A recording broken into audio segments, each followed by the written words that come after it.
பாரதிய ஜனதா கட்சியின் சார்பாக நடத்தப்படுகின்ற இந்த கண்டன ஆர்ப்பாட்டத்திற்கு சிறப்புரையாற்ற வருகை தந்திருக்கக்கூடிய பாரதிய ஜனதா கட்சியுடைய மாநில பொதுச் செயலாளர் அருமைக்குரிய அண்ணன் கருப்பு முருகானந்தம் அவர்களே, இந்த விவசாயிகளுடைய போராட்டத்திற்காக சிறை சென்று திரும்பிய எங்களுடைய முன்னாள் மாவட்ட தலைவர் அருமை சகோதரர் சாக்கோட்டை சதீஷ்குமார் அவர்களே, வந்திருக்கக்கூடிய தேசிய ஜனநாயக கூட்டணியுடைய அங்கமாக இருக்கக்கூடிய அதிமுகவை சேர்ந்த இளங்கோவண்ணன் அவர்களே, ராஜேந்திரன் அவர்களே, கலிய பெருமாள் அவர்களே மற்றும் அம்மா மக்கள் முன்னேற்ற கழகத்தினுடைய அருமைக்குரிய அண்ணன் குருமூர்த்தி அவர்களே, தமிழ் மாநில காங்கிரசினுடைய அருமைக்குரிய அண்ணன் ஜெயக்குமார் அவர்களே, எல்ஆர் செல்வம் அவர்களே, விவசாய அணியின் சார்பாக வந்திருக்கக்கூடிய அண்ணன் சீதாராமன் அவர்களே மற்றும் வந்திருக்கக்கூடிய சாக்கோட்டை பகுதியால் பாதிக்கப்பட்ட விவசாய பெருங்குடி மக்களே, அனைத்து நிலை மாநில மாவட்ட ஒன்றிய கிளைக்கழக தாமரை சொந்தங்களே, உங்கள் அனைவருக்கும் பணிவான வணக்கத்தினை கூறிக்கொண்டு இந்த போராட்டம், இந்த ஆர்ப்பாட்டம் இந்த தேசத்தினுடைய முதுகெலும்பாக திகழக்கூடிய விவசாயிகளுடைய வாழ்வாதாரத்திற்காக பல எண்ணற்ற திட்டங்களை இந்திய தேசத்தினுடைய தலைமகனாக திகழக்கூடிய பாரத பிரதமர் மோடி அவருடைய வாழ்வாதாரம் இரட்டிப்பாக வேண்டும் என்று உழைத்துக் கொண்டிருக்கின்ற இந்த நேரத்திலே இந்த சாக்கோட்டை பகுதியிலே ஏழை விவசாயிகளுடைய வாழ்வாதாரத்தை ஒரு தியாகிகளுடைய குடும்பம் மட்டுமல்ல, ஒட்டுமொத்தமாக 2 ஏக்கர் 1 ஏக்கர் 30 கோடி 50 கோடி வைத்திருக்கக்கூடிய ஏழை விவசாயிகளுடைய வாழ்வாதாரத்தை வளர்ச்சி என்ற அடிப்படையிலே ஏதோ ஒரு சுயநலக்காரர்களுக்காக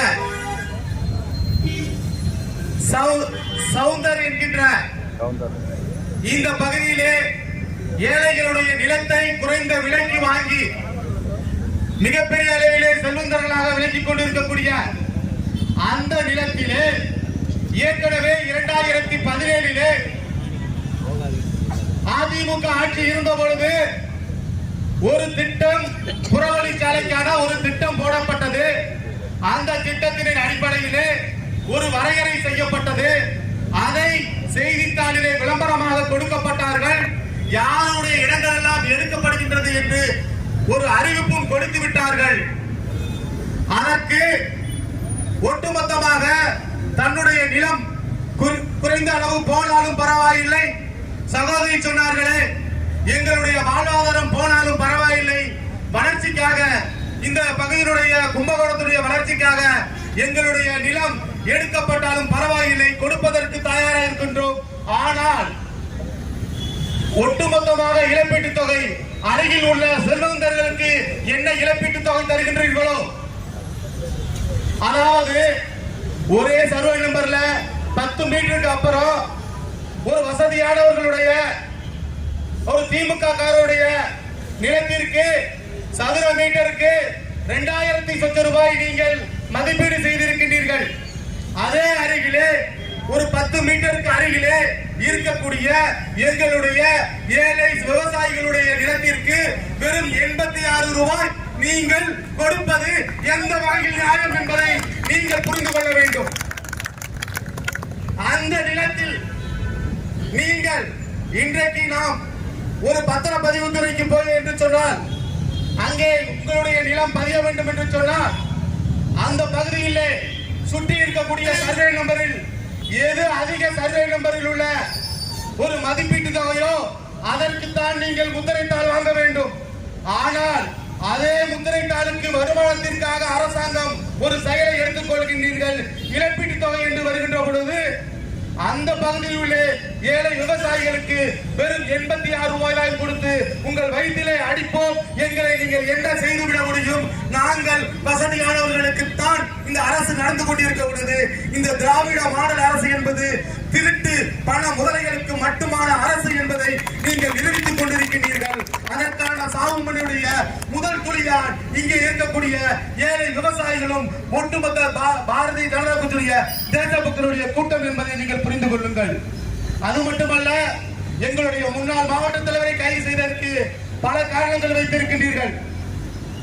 இந்த ஜூன் 16ஆம் தேதி சூரியனார் கோவிலிலே இன்றைக்கு இருக்கக்கூடிய தமிழக முதல்வர் காணொலி காட்சியின் வாயிலாக அண்ணா மறுமலர்ச்சி திட்டத்தின் அடிப்படையிலே 30 லட்சம் ரூபாய் மதிப்பீட்டில் ஒரு ஊராட்சி மன்ற கட்டிடத்தை கட்டி இருக்கின்றார். கட்டி 5 நாட்களிலே அதன் மேற்கூடை இடிந்து விழுந்து விட்டது. இது எவ்வளவு பெரிய உங்களுடைய திறனற்ற திராவிட மாடல் அரசுடைய தோல்வி என்பதை நீங்கள் ஒப்புக்கொண்டாக வேண்டும்.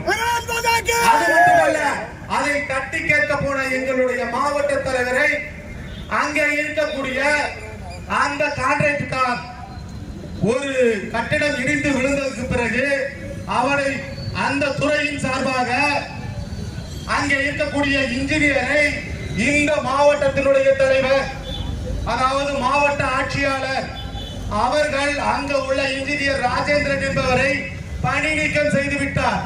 ஆனால் கட்டிய அந்த ஒப்பந்தக்காரரை மீண்டும் அதே வேலையை கொடுத்து அங்கே வேலை செய்து கொண்டிருக்கின்ற பொழுது எங்களுடைய மாவட்ட தலைவர் பழைய மாவட்ட தலைவர் போகின்ற பொழுது அங்கே மறித்து மிகப்பெரிய அளவிலே அவர்களை திட்டி இருக்கின்றார்.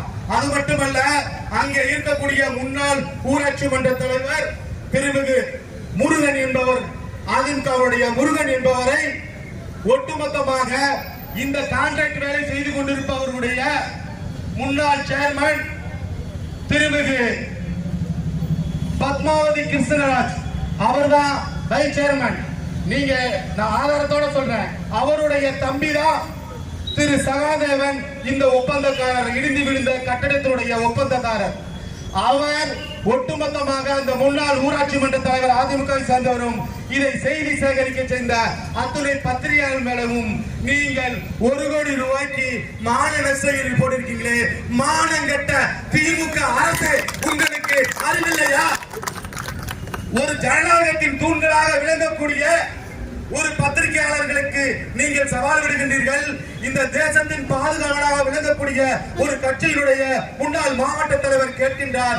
அதற்காக அவர் மீது நீங்கள் இழப்பீடு தொகை கேட்கின்றீர்கள். அந்த பகுதியுடைய ஊராட்சி மன்ற தலைவர், முன்னாள் ஊராட்சி மன்ற தலைவர், அவர் மீது இருக்கின்றீர்கள். இப்படியாக தொடர்ச்சியான அடக்குமுறைகளுக்கு முற்றுப்புள்ளிக்கு விரைவில் காலம் வந்துவிடும். நீங்கள் 2026 நீங்கள் வீட்டுக்கு அனுப்பப்படுகின்ற பொழுது கண்டிப்பாக இங்கே இருக்கக்கூடிய புறநெடுஞ்சாலை ரீ அலைன்மெண்ட் என்று ஒரு பிரிமியர் சவுந்தர் என்ற தொழில் அதிபர்களுக்காக நீங்கள் மாற்றி அமைக்கப்பட்ட அந்த சுற்றுவட்ட சாலையை எந்த விலை கொடுத்தும் நாங்கள் மாற்றி அமைத்து எங்களுடைய விவசாயிகளுடைய வாழ்வாதாரம் ஒருபோதும் பாதிக்கப்படாத அளவிற்கு பாரதிய ஜனதா கட்சி எங்களுடைய மாநில பொதுச் செயலாளர் தலைமையிலே உங்களுக்காக துணை நிற்கும். சாத்தோட்டை மக்களுக்காக, விவசாயிகளுக்காக நாங்கள் துணை நிற்போம் என்று கூறிக்கொண்டு கிடைத்த வாய்ப்புக்கு